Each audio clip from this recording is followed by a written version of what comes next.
네, 픽보이스 퀵보이스 코너입니다. 매일 YTN 라디오로 흘러나오는 여러 목소리들 중에서 여러분들이 기억해야 할 목소리를 저희가 골라서 픽해서 아주 빠르게 여러분 귀로 퀵처럼 쏴드립니다. 자, 오늘의 픽보이스 퀵보이스가 고른 목소리는 바로 더불어민주당 선대위 총괄상황실장을 맡고 있는 서영교 의원의 목소리입니다. 자, 문상부 중앙선거관리위원 후보자 청문회에서 여러 말들이 많이 오고 갔습니다. 민주당에서는 중립성을 잃은 인사 추천이다 이렇게 비판하기도 했네요.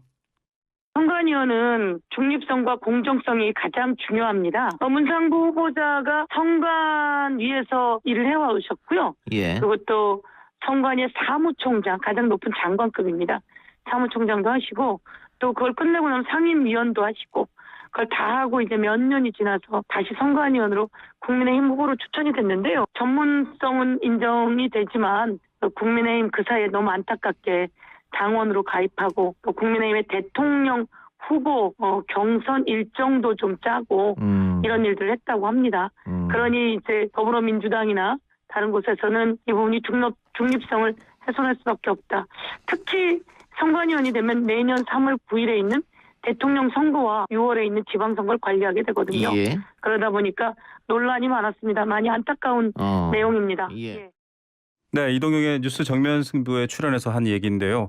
야당에서도 여기에 대한 반발이 많습니다. 민주당도 비슷한 인사를 임명해서 공정성 시비가 있었다. 그리고 당원으로 가입한 거는 어쩔 수 없이 짧은 기간이다. 이런 반박을 내놨습니다. 내로남불이다. 이렇게 비판하고 있습니다. 과연 어떤 입장을 또 내놨을까요? 예, 그쪽에서 이제 내로남불이라고 하니까 또 이쪽에서도 예. 아니 그렇게 문제 제기하더니 아하. 그래도 그 사람은 당원은 아니었다. 그리고 뭐 과거에 특별히 당 일을 한 것이 없는데 잘못된 거였다. 그거는 잘못 체크된 거였다라는 거죠.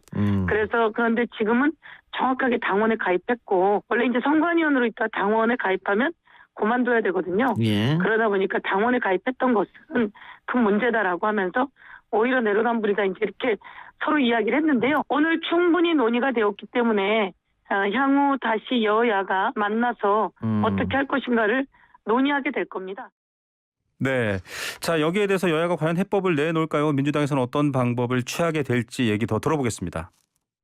그 다음 절차를 밟아나가지 않을까 싶은데요. 과거에 여러 번 다양한 사례가 있어서요. 그런 다양한 사례에 여러 가지 유형이 있습니다.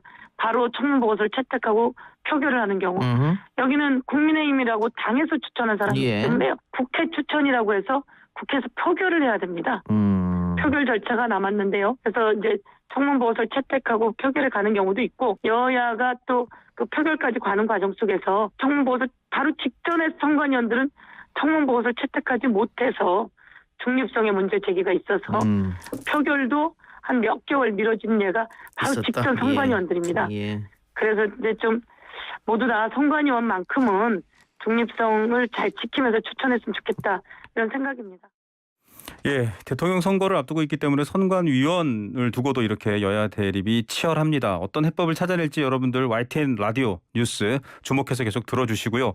자, 서영교 의원은 얼마 전까지 당 중앙선대위 여성본부장도 맡고 있었습니다. 이재명 후보가 여성 유권자들한테 비호감도가 좀 높다라고 하던데 과연 어떤 보관 가지고 있을까요? 여성 유권자분들의 마음이 아직 좀 안 열렸습니다. 예. 그래서 중요한 건 여성 유권자분들의 마음이 열리게 하는 게 중요한 일일 것 같고요. 이재명 후보가 일을 잘합니다. 추진력이 있습니다.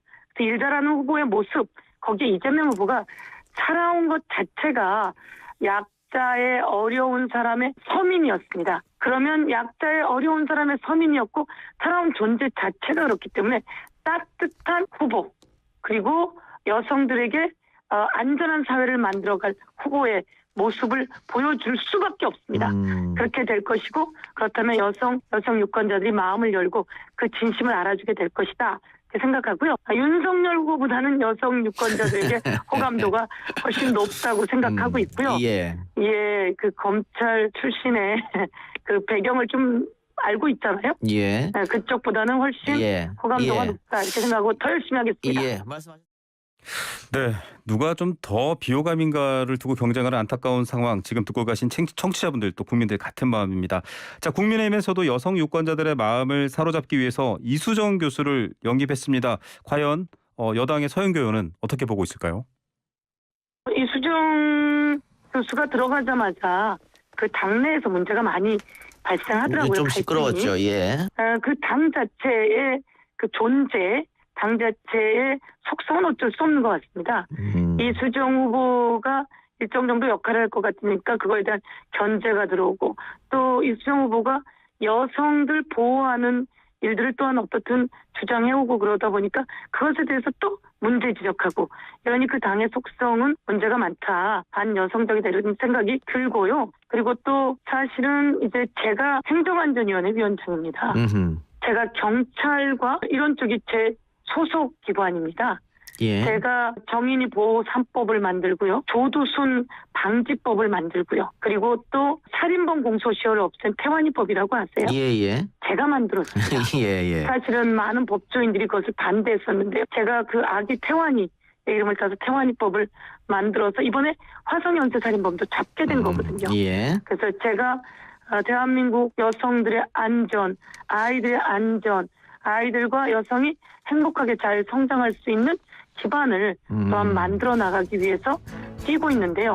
그래서 제가 이제 또 총괄 상황 실장에 임명이 된 것도 예. 그런 영향도 있는 것 같습니다. 그래서 제가 대한민국의 여성과 아동을 보호하기 위해서 더 역할을 하겠다. 알겠습니다. 그렇게 예. 말씀드릴 수 있을 것 같습니다.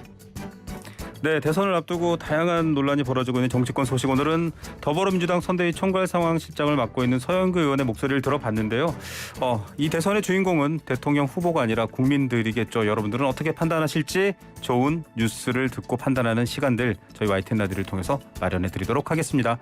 지금 시각은 1시 29분 20초 지나고 있습니다.